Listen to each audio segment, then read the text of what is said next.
कल इस्लाम पार्टी के प्रमुख माजी आमदार आसिफ शेख, इन्होंने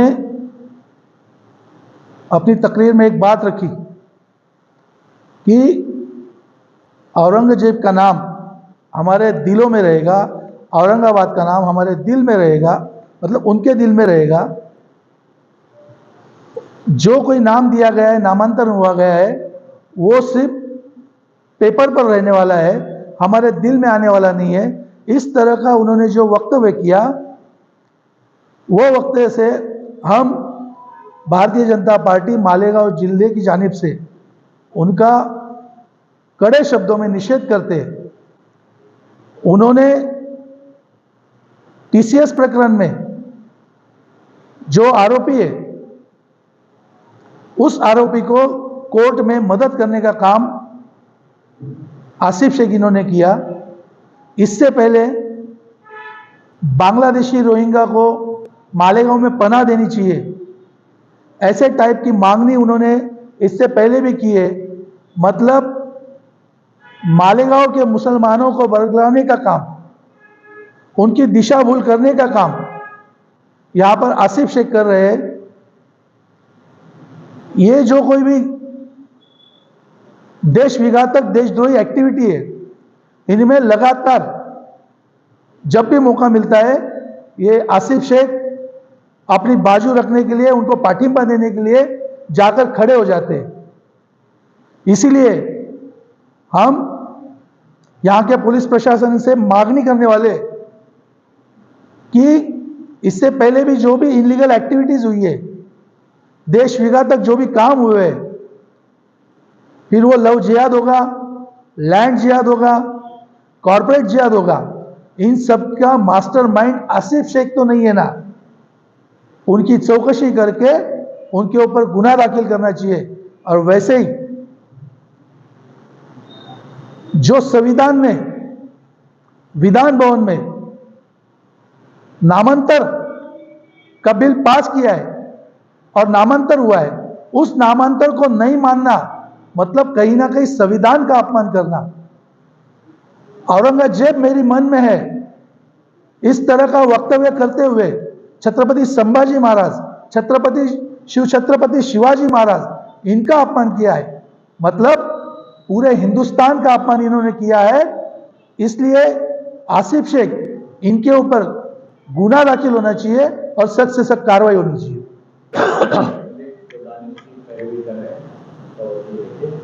तो अभी तक तो किसी पे गुनाह ये नहीं, किसी की मदद करना ही देशद्रोह हो सकता है, ये कहां की बात है? अगर सिर्फ टीसीएस प्रकरण में ये जाके मदद करते थे तो समझने वाली बात थी कि एक प्रकरण में इन्होंने मदद की। आज तक का तुम इतिहास उठा के देख लो, रोहिंग्या बांग्लादेशी को हर किसी ने नकारा है। इन्होंने डिमांड की थी कि रोहिंग्या बांग्लादेशी का रिफ्यूजी कैंप इंडिया में चलाना चाहिए। एक आप अतिक्रमण ले लीजिए, भुईकोट का अतिक्रमण, भुईकोट किले का अतिक्रमण, वो अतिक्रमण में सबसे आगे निकल के आए आसिफ शेख। और अभी भी मतलब एमआईएम को ये गाली दे के आगे आ रहे हैं। और एमआईएम और इस्लाम पार्टी ये एक ही पार्टी के चट्टे बट्टे हैं। क्योंकि आप देख लीजिए, निदा खान जो इस टीसीएस की प्रमुख आरोपी थी, उसको मदद करने का काम एमआईएम के जो नगर सेवक है पटेल, वो यहाँ पे पाए गए थे। उसके बाद ये दूसरे आरोपी को मदद करने का काम आसिफ शेख ने किया हुआ है। मतलब कहीं ना कहीं इससे पहले और इसके बाद जब भी देश विघातक जो लोग हैं, जिस तरीके से हम बोल रहे हैं कि टीपू सुल्तान का उदो उदो, औरंगा का उदो उदो, अफजल का उदो उदो, ये सारे लोग कहीं ना कहीं हिंदुस्तान के जो राजा थे उनके खिलाफ थे, हिंदुओं के मंदिरों के खिलाफ थे। मतलब कहीं ना कहीं ये देशद्रोही थे। इन्होंने जो देशद्रोह किया, उनको मदद करने वाला ही देशद्रोही है। औरंगाबाद का नाम के बारे में उन्होंने जो बयान दिया, उसमें उन्होंने ये कहा कि हमारे दिल में औरंगाबाद है, लेकिन संविधान में जो बात कही है, जो उसका हम आदर करते हैं। उसमें अगर औरंगाबाद का नाम उनके दिल में है, उनकी पार्टी के अंदर वो बोलते हैं कि हम सेक्युलर हैं, तो छत्रपति संभाजी महाराज का जो नाम वहाँ दिया गया है, इसके ऊपर ये न मानना, ये तो सेक्युलरिज्म नहीं है। अगर वो सेक्युलर है, जमहूरियत ने जो फैसला दिया है, विधानसभा में जो फैसला हुआ है, उसको मानना चाहिए। तो उसको मानना चाहिए, संविधान को मानना चाहिए। ये कहाँ का सेक्युलरिज्म हो गया कि आप एक नाम को मानेंगे, दूसरे नाम को नहीं मानेंगे? तो ये सेक्युलरिज्म की परिभाषा ऐसी दोगली है, और ऐसी दोगली परिभाषा अगर रखते होंगे तो उनका सेक्युलरिज्म उनको मुबारक। ये किस तरह का सेक्युलरिज्म?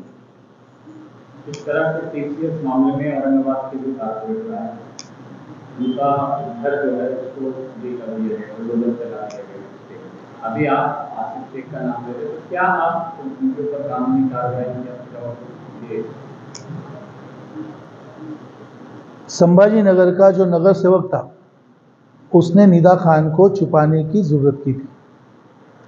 अगर फरार आरोपी को आसिफ शेख अपने घर में पनाह देता है, छुपाता है, तो उनका भी घर बुलडोजर से उड़ा जाएगा।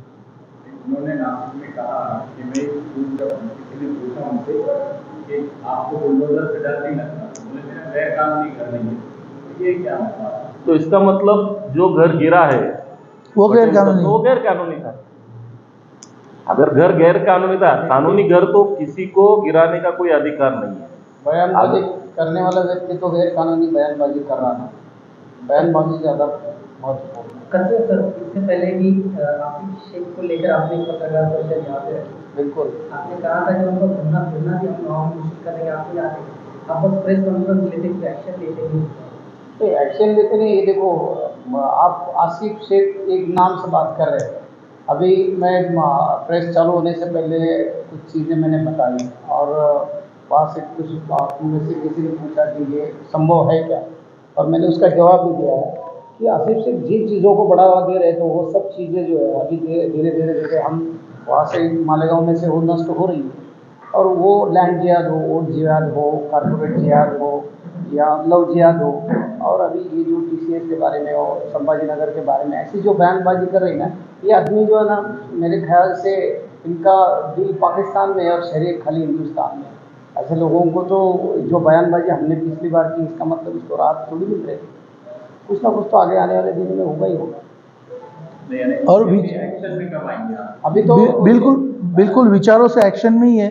आज की प्रेस होने के बाद हम पुलिस डिपार्टमेंट से दरख्वास्त करेंगे कि इनके ऊपर सख्त कार्रवाई होनी चाहिए, और जहाँ कहीं भी दोषी पाए जाएंगे उनके ऊपर ज़रूर एक्शन होगी। और आपने जो बोला कि वहाँ अगर उन्होंने कारपोरेशन में कुछ मतलब थोड़े बहुत कारपोरेटर चुन के आए, तो वो आपको भी मालूम है कि वो जो इस्लाम धर्म है उसमें कुछ लोगों को ऐसे मतलब अभी जो जनरेशन है उसको कुछ तो भी माथा भड़का देना और वो जिहाद निर्माण करना, उससे अगर कुछ मतलब किसी इलेक्शन में उसको थोड़ा बहुत मतलब ऐसा सक्सेस मिल गया, तो इसका अर्थ ये नहीं कि आने वाली राजनीति में वो बहुत सक्सेस होने वाले हैं और महाराष्ट्र का बहुत बड़ा वो इस्लाम धर्म के नाम पर बहुत बड़ा लीडर बन जाएगा। ऐसा कोई होने वाला नहीं।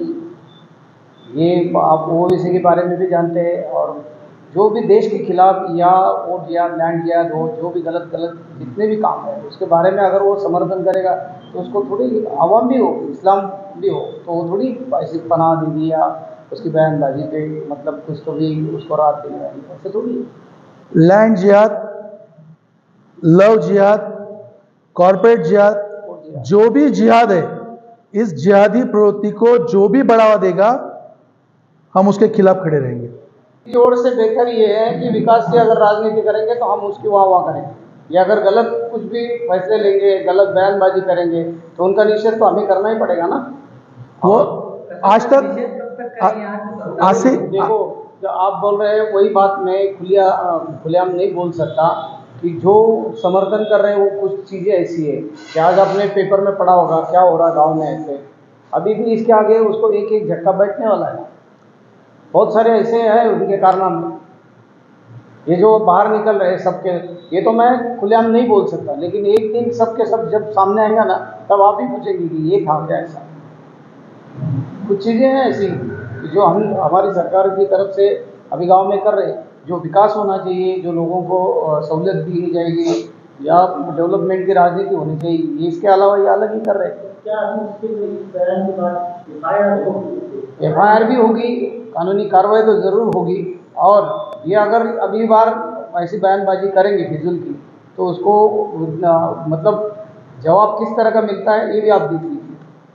और सिर्फ आसिफ शेख ही नहीं, इस तरीके से जो भी बयानबाजी करेगा हम उनके खिलाफ खड़े रहेंगे।